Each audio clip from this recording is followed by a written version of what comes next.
So, how are you today? No, it is Wednesday, early morning, 5 18, no, 5 18 in the morning. So, October 26, 2022. So, we thank God for all the favor, for all the blessing, for this every day in our life. We thank Him for His divine protection as well as no sa kanyang presensya no sa ating buhay, and also through His words nagkakaroon po tayo ng mga instruction, nagkakaroon po tayo ng guide guide or ah, para maging maayos po yung araw natin. No? So, it's nice no, na magkaroon po ng Word of God early in the morning so that lahat po ng mga pangambas, lahat po ng mga worry natin, lahat po ng mga hindi maganda na andyan po sa nakastore diyan sa utak natin, or something we are worrying something in our heart.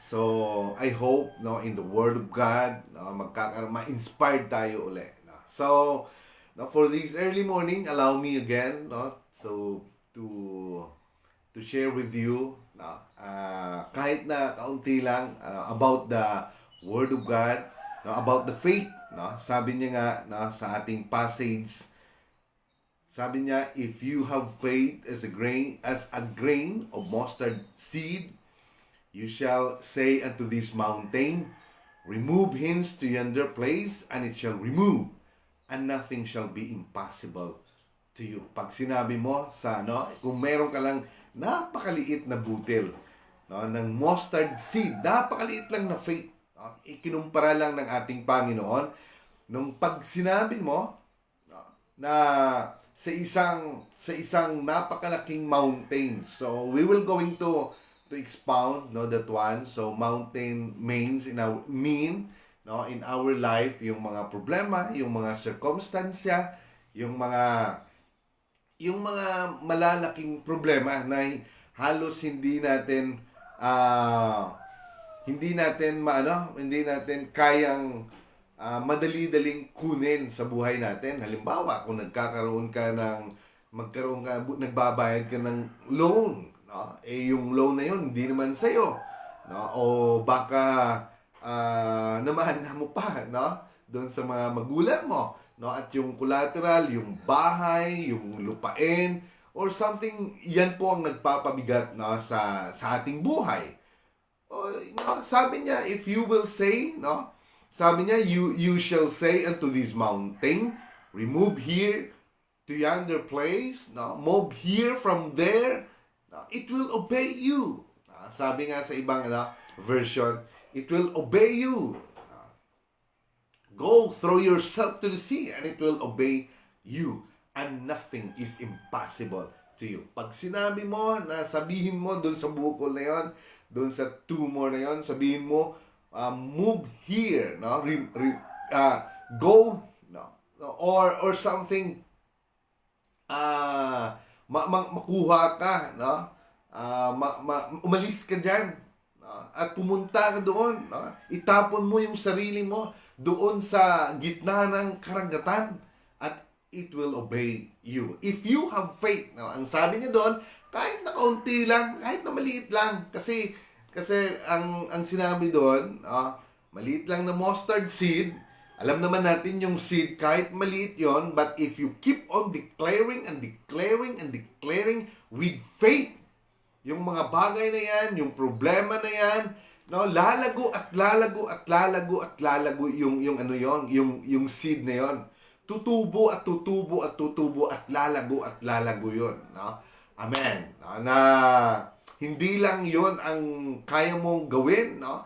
Na wala nang magiging imposible, no, sa yung mga declaration, sa yung mga no, especially mag-resist ka ng mga evil, no? Wala nang imposible sa iyo. So, no, yung required niya lang, yung sinabi niya lang na kahit na may ka lang, no, maliit na butil, no, ng isang mustasa. So, but for tonight, we will going to continue our uh, ating tawag nito, itong ang aton nga buluhaton about faith. And the last part no na gitakil natin no yesterday morning, it is about the law of faith.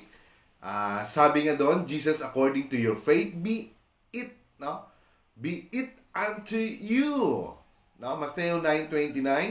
So yung faith po hindi po yung kapalaran, but faith po no na pananalig, no? Yung talagang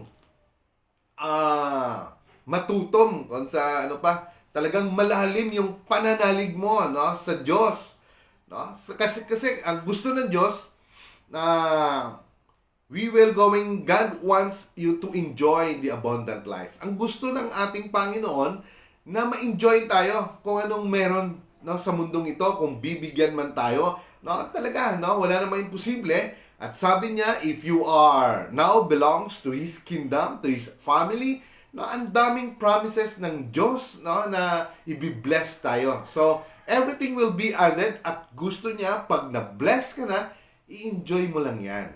Amen. Huwag nating i-hoard yung yung panalangin na lahat ng pera mo kung doon na lang sa bangko, ayaw mong ipalabas, no? Ayaw mo mag-invest, ayaw mo ganito kasi baka maubos no nandoon na yung heart mo no, sa mga bagay na yon. So, we should always put our heart into into our God who is the source of everything, no? Source of our life, source of our finances. He is our financer, no? Siya yung ating nagasuporta sa atin, no? Now, every time we ask God, no, parang ATM ba, no, na nagpi-pray tayo kasi sabi nga, prayer is the weapon. Prayer is the way, no? So, yun po. No? And then, sabi niya, not feeling, no? Itong faith na to, hindi po to feeling lang, no? Na emotion, na talagang ganito, ganon, pero ito po yung faith talaga. Na alam natin, na makukuha natin kung ano yung gusto natin, or something, our future, the future of our children, no? Na sila po yung treasure natin, na talagang naniniwala tayo na ang Diyos ang magpo-provide, ang Diyos ang magsusupply, ang Diyos no, ang gagawa ng paraan no, sa kanilang buhay. So, sabi niya nga, a little faith may bring your soul to heaven, but greater faith will bring heaven to your soul. Napakaganda po. And then, before, no, without any further ado, before we will going to continue our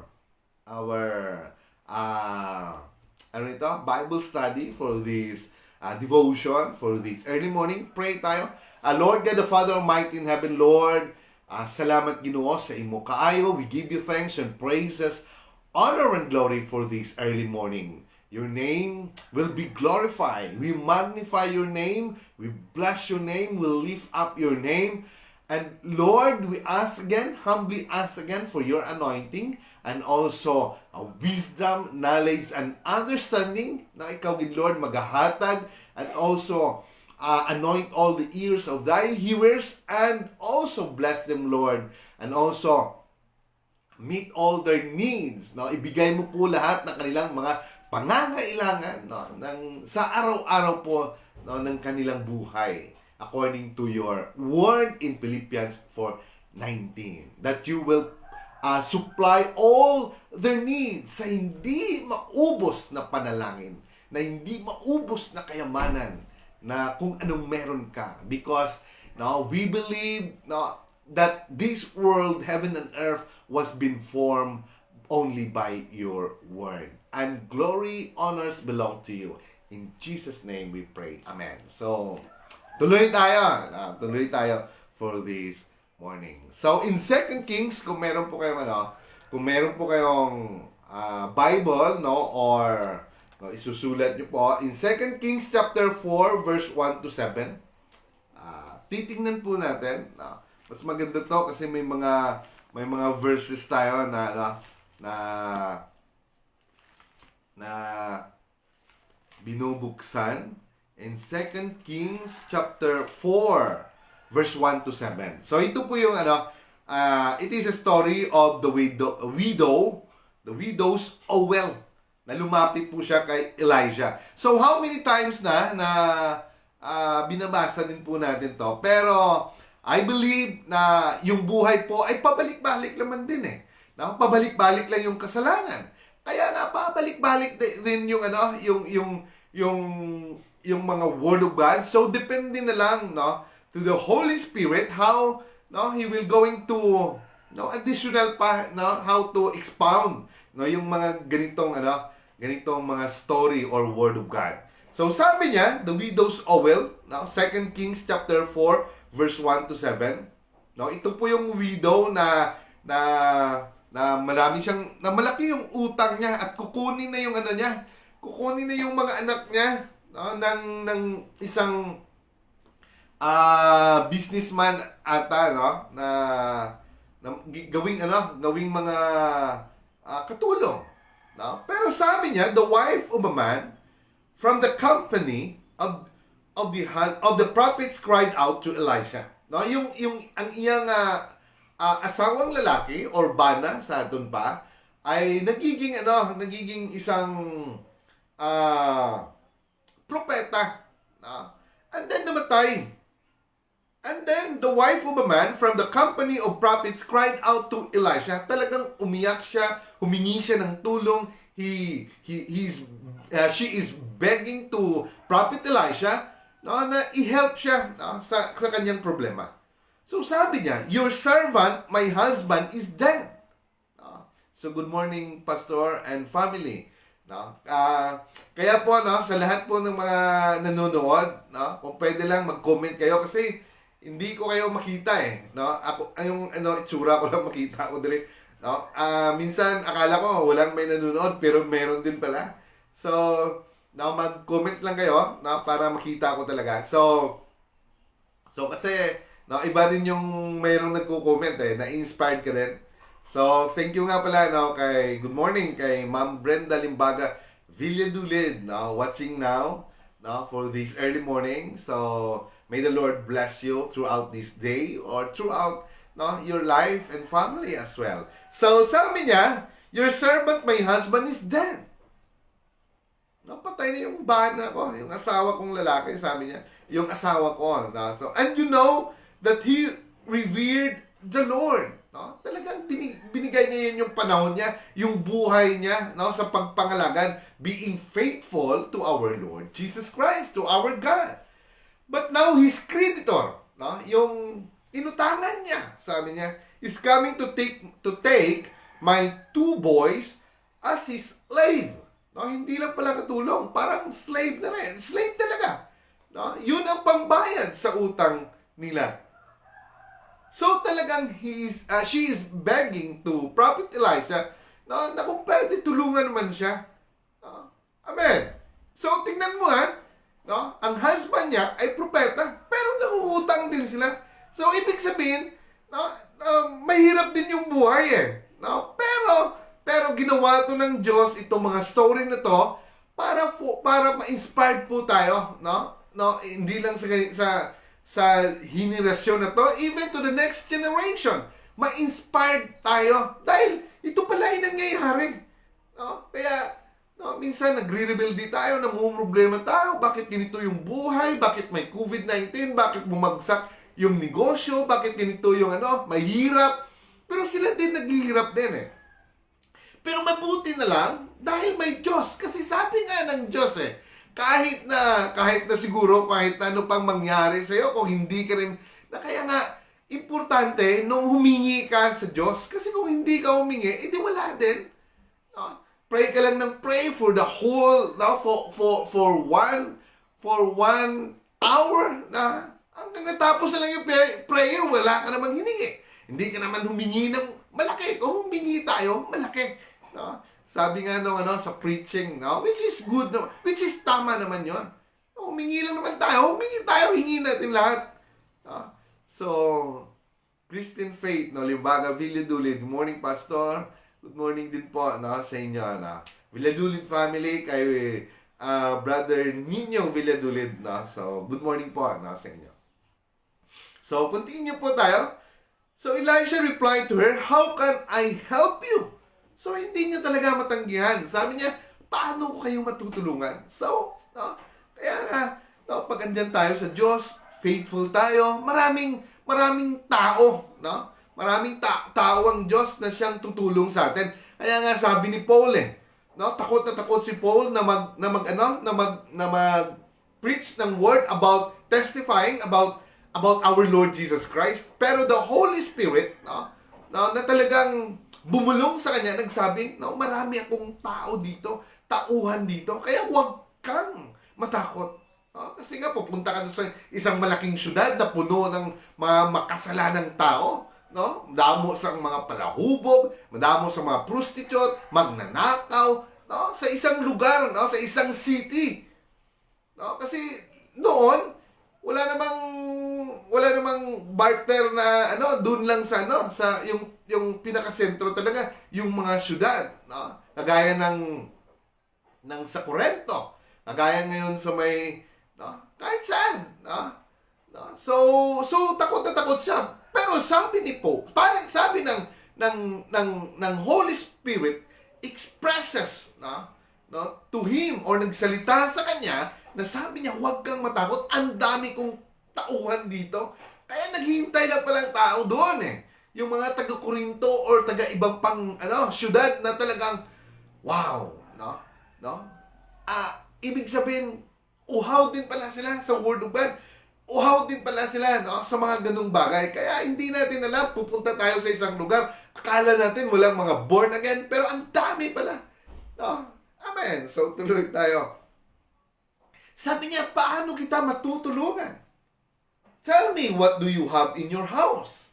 No? So, sabihin mo sa akin kung anong meron ka, no, dun sa bahay mo. No? At sabi niya, your servant has nothing there at all. So, wala akong meron. Wala akong pera, wala akong mamahaling alahas, wala akong maisangla. No? Wala akong wala akong lupa, wala akong mamahaling mga gamit, no? Kundi except, sabi niya, except a little oil. No, yun lang, lana, no? Sa lana, kung saan pa, lana, no? Oil. Pero in that time, according sa mga Bible scholar, yung lugar na yon ay yun ang kanilang produkto, oil. Kaya, pero sa panahon na yon, halos naubos na yung oil no, na naibinta na nila lahat. So, kaya alam ni Elisha, no, at alam ng Diyos, no, at alam din nila, kaya nga sabi niya, no, maghiram ka. No, sabi niya, Elisha said, go around and ask your neighbor for empty jars. Kasi, no, marami na palang nabakante na mga empty na container or jars sa palibot sa lahat ng komunidad na yon. So, humingi ka. Don't ask for a few. Sabi niya, don't ask for a few. Humingi ka, damihan mo. Kaya nga sabi ng Diyos, kung hihingi ka ngayong umagang to, huwag kang humingi ng kaunti. Sabi niya, no, humingi ka ng marami, ng malaki. Humingi ka ng malaking blessing. No, yun ang hihingin natin. No, tama naman Sometimes hihingi tayo ng, Lord, bigyan mo ako ng pinansyal, malaking pinansyal, no, para maging stable yung pinansyal ko. Sometimes sabi mo, parang ano naman to? Hindi, kailangan natin yan. No? Kasi God wanted, no, our finances, no, to advance His kingdom, and also, no, to become a blessing, no, to other people. No? Amen. So, sabi niya, go around and ask your neighbor for empty jars. Don't ask for a few. Then go inside and shut the door behind you and your son. Pour oil into all the jars. And as it is filled, no, pag yan po ay mapuno, put it to one side. Pag mapuno na yung isa, no, ilagay mo lang doon sa gilid, isa na naman. No? So, ang dami. She left him and afterward shut the door behind her, no, and her sons. And then sabi niya, they brought the jars to her and she kept pouring. So tinutulungan siya ng kanyang ng kanyang anak. When all the jars were full, ang lahat po ng mga jars ay puno na. She said to her son, bring me another one. Sabi niya, maganda pa doon. Humingi po siya ng isa, but he replied, there is no jar left. Wala na. Kung mag-pray ka, sabihin mo, Lord, punuin mo tong wallet ko ng pinansyal. Kasi minsan, nagkukontradict yung isip natin, karnal yan, ganito. Hindi, kailangan mo yan. Pray ka ng pray, about that one. Kasi, sabi ng Diyos, we should be bold sa ating mga pangangailangan. So, it just means and tools lang. Yung pangangailangan naman natin, yung mga pagkain, yun naman, yung mga natin, alangan naman pagkain na ibabayad mo doon. Siyempre, pera din. So, that is, yung mga bill notes, na kailangan natin yon. Or kailangan natin ng business para doon dadaloy, yung mga financial na bayan. Kailangan natin ng kahit ano. Kasi wala nga imposible. Doon sa passage natin, sabi niya, nothing shall be impossible to you. So, He's talking to you. Kung meron ka lang isang napakaliit na faith, just like a mustard seed, pag sinabi mo sa problema ito, malis ka dyan. Umalis ka dyan. Go throw yourself to the sea and it will obey you. And nothing is impossible to you. Wow. Basta faith ang isgutan, maganda. Nami-abi, di ba? So, and then, sabi niya, then, the oil will stop flowing. So, kaya nga, pray tayo. Pray mo ngayon na nalagyan ng Diyos yung wallet mo, lahat ng mga bag mo dyan, lahat. Sabihin mo, declare, and yung bank account ko, lahat ng bank account mo, sa ATM mo, sa GCash mo, sabihin mo. Yes. Amen. So wala na. Kasi wala na siyang masidlan. Nag-stop na the oil stopped flowing. She went, told the man of God, and he said, go, sell the oil and pay your debt. And your son can live on what is left. So sabi niya, kung magkano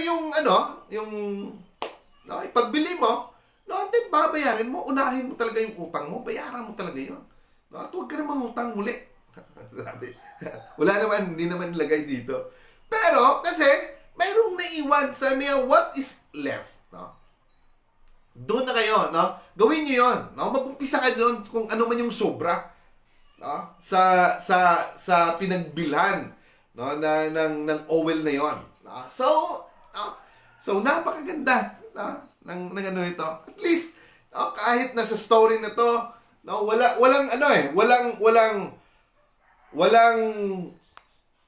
walang bagay na hindi na isulat sa Bible. Lahat ng mga problema, andyan yung solusyon sa Bible. Ano yung solusyon?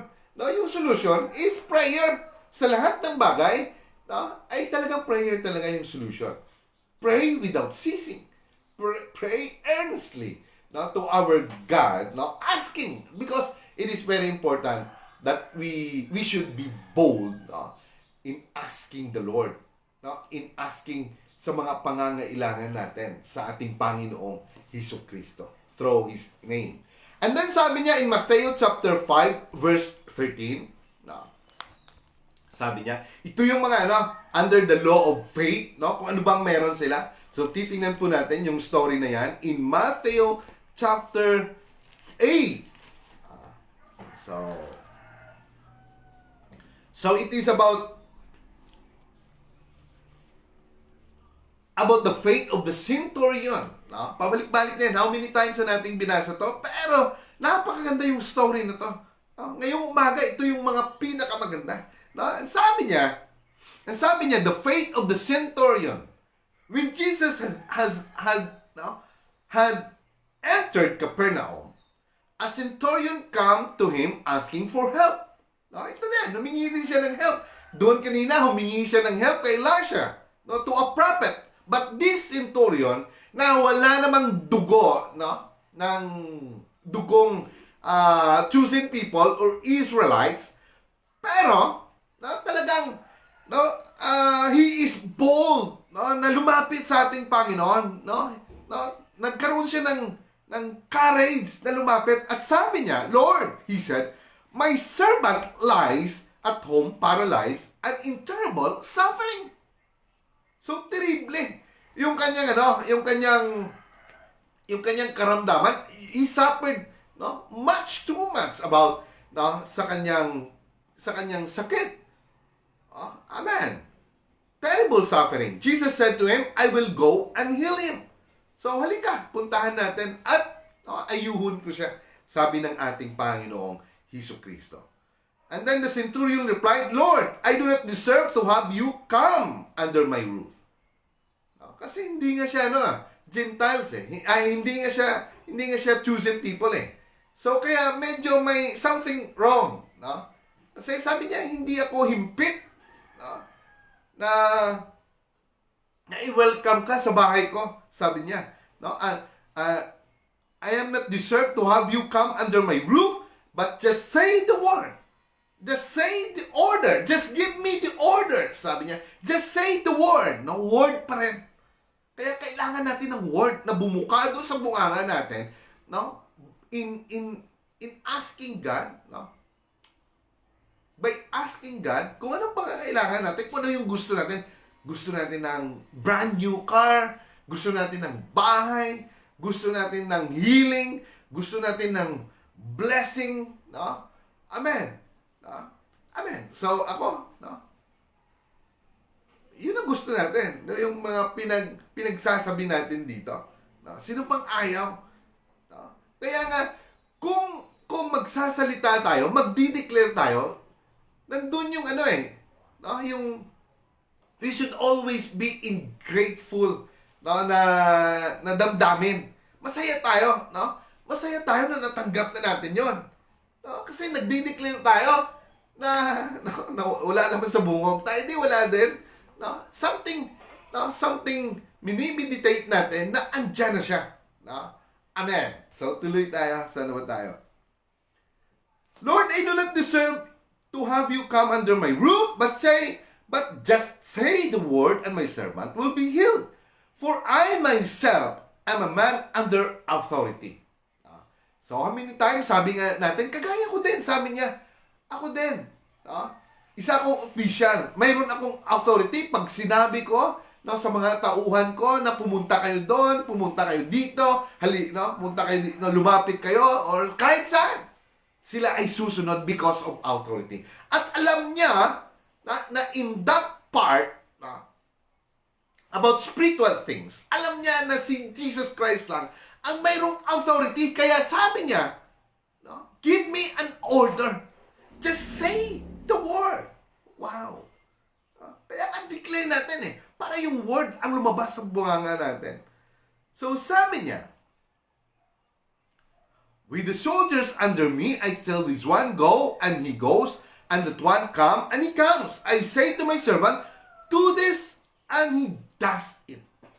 When Jesus heard this, he was astonished. Sabi niya, and said to those following him, I tell you the truth, I have not found anyone in Israel with such a great faith. Kaya tinawag niya na great faith kasi nga sinabi niya hindi ko to nakita sa mga Israel na ganitong klaseng faith. Pero ito pa isang hintil nagsabi ng ganito. Wow, kaya nga pasalamat tayo. Even though we are Gentiles, but binigyan tayo ng grasya. Yung grasya ay dumating sa atin. The grace of His Word, our Lord Jesus Christ.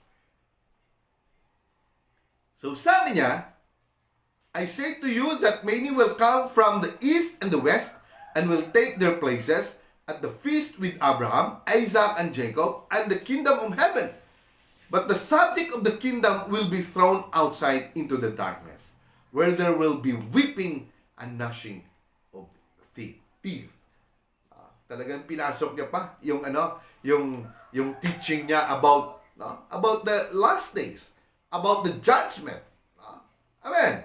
So then Jesus said to the centurion, "Go, it will be done just as you believe it would." And his servant was healed at that very hour. Sabi niya, sige, no, lumakad ka na. No? Dahil yung servant mo na talagang may value sa'yo. No? Kasi siguro mabuti siyang servant eh. Mabuti nga siya, di ba?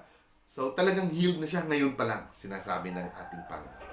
Kaya, yun, no, nung dumating siya, no, in the book, no, in the other gospel, nung dumating siya, talagang yun, no, na-heal siya pagdating niya doon sa bahay niya. So, tuloy tayo, no, tuloy tayo. So, sabi niya, and Jesus answering, no, the object of our faith. So, tuloy tayo. And Jesus answering said unto them, have faith in God. So, anong sabi ng Diyos? Have faith in God. So, He's telling to each and every one of us, kailangan mayroon tayong pananalig sa ating Panginoon. Pananampalataya sa ating Panginoon. No? Sa Kanya lang alone. Wala na. Hindi na sa iba. Wala na sa iba. And then, sabi niya, do you have faith in prayer? No? Minsan, no, tinatamad tayo mag-pray, di ba? So, pero sabi niya, do you have faith in prayer? Don't have prayer in faith directed towards God? Yung pagpipray mo ba, doon ba diretso sa Diyos? O marami ka pang, no,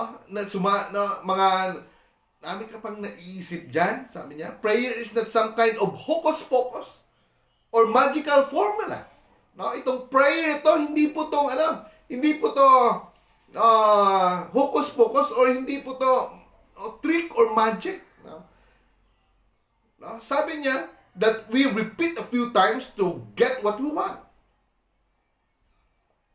So we know the true God and our faith must be directed towards Him. No? Alam po natin kung sino po ang totoong Diyos. No? At ang ating prayer ay direkta lang po sa Kanya. To Him alone. Hindi na po kung saan-saan pa pupunta. Kaya nga sabi nga ng kasi gutom na siya. No, yung mga bata, So habang nagpi-pray kasi, alauna na eh. Nagpi-pray, no, ang daming pupunta pa sa ibang nasyon, pupunta pa sa ganito, nagpi-pray sa pagkain na. And then, ang last pa rin, doon pa rin sa pagkain. Kaya ang lahat ng mga mata na nakapalibot doon sa pagkain na nakatingin kasi gutom na eh. So, he traveled so many places, no, sa kanyang prayer, pero yung punta pala, doon pa rin sa pagkain. No? So, minsan, ginapabatsaga naman sa Ginoo nga ang palibot, gutom na. Amen. So, kailangan na nandun yung prayer. Lord, now bless this food that we are about to partake. Ganun na lang. Amen. So, tuloy tayo. And then sabi niya, don't put your faith in material things. Kaya nga sabi niya, kailangan diretso sa Diyos yung ang iyong prayer, ang iyong panalangin. So, don't put your faith in material things. In Ecclesiastes chapter 2 verse 4:11. So, basahin po natin sa Ecclesiastes chapter 2 verse 4:11.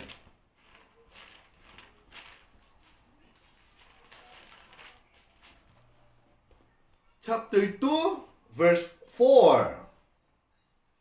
So, sabi dito, sa sinulat po ni King Solomon, yung pinakamayamang hari, hangtod subong.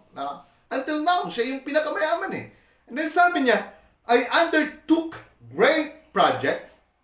I built houses for myself and planted vineyards. I made gardens and parks and planted all kinds of fruit trees in them. I made reservoirs to water groves of flourishing trees. I brought male and female slaves and had other slaves who were born in my house. I also own more herds and flocks than anyone in Jerusalem. Siya yung may pinakamarami.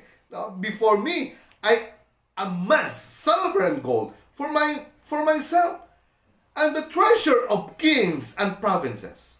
I acquired men and women singers, and a harem as well. The delights of the heart of man. I became greater by far than anyone in Jerusalem before me. In all this, my wisdom stayed with me. I denied myself nothing my eyes desired. I refused my heart no pleasure. And this was the reward for all my labor. So, hindi lang po siguro isang bahay yun. Napalakalaki yun. No? Kasi Solomon is a king at the time, at napakadami niyang at napakadami niyang provision, napakadami niyang treasure, gold, silver, lahat andiyan sa kanya. Pero sa lahat ng mga sinabi niya, 4 to 10, lahat 'yon ng mga material na 'yon, ginawa niya.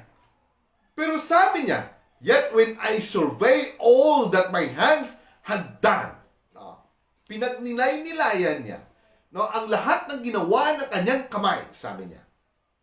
And what I had toiled to achieve, everything was meaningless. Lahat pala ng bagay na yon na ginawa ng kanyang kamay, ng material na yon, yung mga houses, garden, lahat, fruit trees, lahat yun. Sabi niya, he conclude, dumating po sa conclusion, sabi niya, everything was meaningless. At chasing after the wind. Wala lang. Nothing was gained under the sun. Kaya nga, sabi niya, lahat ng bagay na sa idalom sang adlaw, wala pulos. Pag-abot sang panahon, wala agad. Amen. Yung pinaka-importante, yung relasyon mo sa Ginoo. Kasi lahat ng bagay na yon, as being God, as your everlasting Father, as being our God, our Savior, our Redeemer, our Alpha and the Omega, our great physician, He is also our best friend. Kaya kung best friend mo ang Diyos, kaya hindi ka nahihiyang humingi. At sabi niya, all these things shall be added unto you. Kaya in Samuel, sabi niya, Samuel 38:39, Samuel 38 to 39. So maraming tawag nito.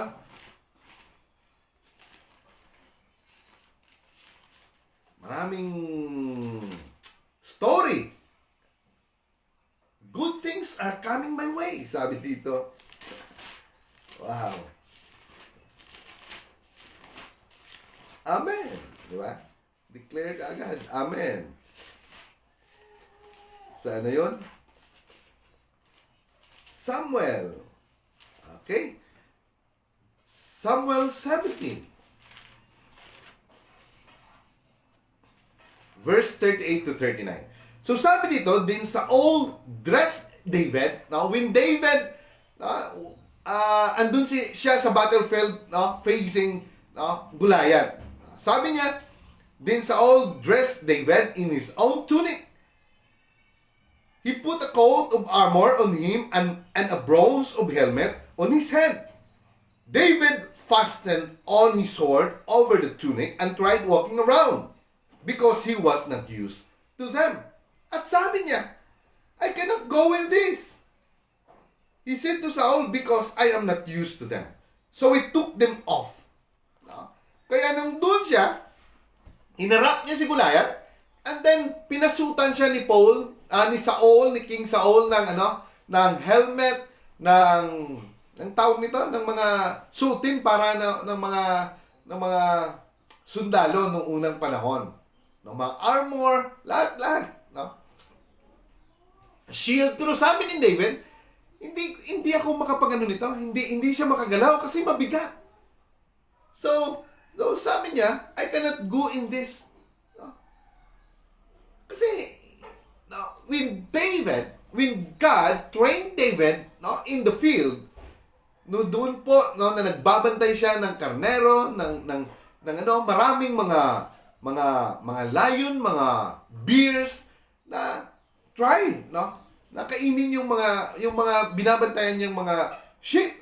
Pero sabi doon sa story, David is able to rescue the life of a lion, the life of a sheep, no? Kahit na nandun na sa bunganga ng leon. No? And then, tinitirador niya. At kung hindi pa, no, mamamatay, talagang hinahawakan niya dun sa, no, sa bird, no, sa kanilang balahibo, at hinahampas-hampas niya. Talagang napakalakas ni King David at napakagwapo pa. Kaya, no, kaya nga he was trained there, no, sa field, no, hindi lang trained, but he is highly trained. No, kagaya ng mga SAF, kagaya ng mga special forces, no, ng ating bansa. They were trained, no, at yung equivalent sa kanila isa, no, yung parang proportion, no, at tawag diyan. No? 1:, no, basta ganoon. No, ganoon din. Kaya nga nung nakita niya si Goliath, no, hindi siya natakot kasi no, napakalaki yung target. Alam niya, at hindi gumagalaw yung target, kaya isang tirador niya lang. Sa pool kaagad, doon sa, no, sa kanyang forehead, sa kanyang noo. Kaya, no, that's why David is very confident. No? So, sabi niya lang, no, he magnified God, no, no, habang tumatakbo siya going to the battle line, no? At sabi ni King David, sabi niya, you come against me with a sword and a spear and a javelin, but I come against you in the name of the Lord Almighty, the God of the armies of Israel, whom you have defied. Na yung dinudungisan, na yung iniinsulto, tinatiyaw-tiyawan mo ang iyong pangalan, sabi niya. This day the Lord will hand you over to me, and I'll strike you down and cut off your head. Kaya nga, no, yung devil, no, something na andyan siya, yung tumor na yan, no, resist, no, the evil, no, resist that sickness, at hindi lang, no, declare, no, in the name of Jesus, that His connection to our body will be cut off. Talagang putulin natin. Keep on declaring. Or keep on, talagang rebuking that spirit, no, of sickness, of illnesses, diseases, no, in our body. Amen. So Jesus healed the blind using various methods so that the faith of the people would be directed towards Him and not His method. So that's it, our word for this early morning. So now, tomorrow morning we will continue, no, about this faith again. So, ang dami, no? Napaganda yung mga story, no? Talagang yung kailangan lang po natin yung napakaliit na mustard seed yung faith natin. Kasi pag didiligan mo yan, yung seed na yan, yung faith na yan, by what? By keep on hearing and hearing and keep on hearing the word of God, at ang Diyos naman ang didilig yan at magpapalambo niyan. At hindi lang yan, lalaki at lalaki yung faith na yan at mamunga yan. Amen. So, at maraming mabiblessed yan sa faith na yan. So, kaya yung sabi ng Diyos, have faith. No? Every time, sinasabi niyan sa atin, yung faith na yon na dapat establish natin yon. Dapat it will be rooted there in our heart so that it will grow and grow and grow and grow. Amen. And one day, no, masabi mo na magiging blessing ka rin, no, sa ibang tao by testifying about the goodness, no, and the works of wonders of our Lord Jesus Christ, no, in our life. Now, for this early morning, I thank God for your time. I thank God for your support. And before we close this live streaming, no, salamat pala uli, no, kay Teacher Brenda Limbaga, Christine Faith Limbaga, Brenda Limbaga, Ville Dulin. Yung iba doon nagka-post, no, or nagka-comment, di ko po makita, no, directly, no, diri sa akon. So yung makita ko lang yung itsura ko. So, pero God bless, no, everyone. And pray tayo. Lord God the Father Almighty in heaven, Lord, We give you thanks and praises once again. We humbly ask for your favor, for your blessing, especially, Lord, no, everyone who is watching right now for this live streaming, or even kay Ma'am Brenda Limbaga, ikaw, good Lord, mag-bless, mag-panalangin, let your favor gonna flow in their life, and also blessing, and also a financial blessing as well, Lord, and also no, sa bright future to to her family, and also no, sa kanilang pong mga work every day in their life. Kag Lord, ikaw man mag-bless no, sa lahat po ng mga viewers, sa lahat po ng mga nanonood, or who will manood pa no, this video. Ikaw, good Lord, mag-bless, mag-panalangin. Let your overflowing of abundant blessing will gonna flow in their life. And also healing. No? Somebody is no, nangangailangan ng healing. Let your healing flow in their body right now. From the crown of their head up to the sole of their feet. Let your healing flow. And also, Lord, I pray, no, personally, no, nga ikaw, good Lord, mag-bless sa siniman na lugar, this town of Pigkawayan. Ikaw, good Lord, put a hedge of fire in the territory no, of this town. Amen. And also, bless all the leaders, especially the mayor, Juanito Tutoy Agustin. Ikaw, good Lord, maghahatag sang wisdom, knowledge, and understanding, and also anoint him, Lord, as being our leader, as our mayor of this town. Ikaw, good Lord, let your righteousness be reign in his heart through our Lord Jesus Christ. And bless also the vice mayor and all lahat po ng mga member ng Sangguniang Bayan. Ikaw, good Lord, mag-bless sa ila, even sa lahat po ng mga business no, na nagbi-business po dyan sa may public market. Ikaw, good Lord, mag-bless, or even sa lahat po ng mga business nahalin pa po no, in National Highway, no, nandun po sa Panatan, no, hanggang doon sa Baguio. Ikaw, good Lord, mag-bless, mag-panalangin. At sa lahat po, no, covered us with your most precious blood, this municipality, this town, amen, and also bless everyone, no, lahat po ng mga residente nito. And also sa lahat po ng mga estudyante, ikaw, good Lord, mag-bless sa ila paglakat, going to their schools. Salamat, Lord, and we bring back all the honors and glory in the name of Jesus. Amen. So, God bless everyone, and may the Lord bless you, and also that He will going to answer all your prayers, no? That He will going to heal you, no? And amen, financial blessing as well now will gonna flow into your life. Amen. God bless everyone, and good morning once again. Amen.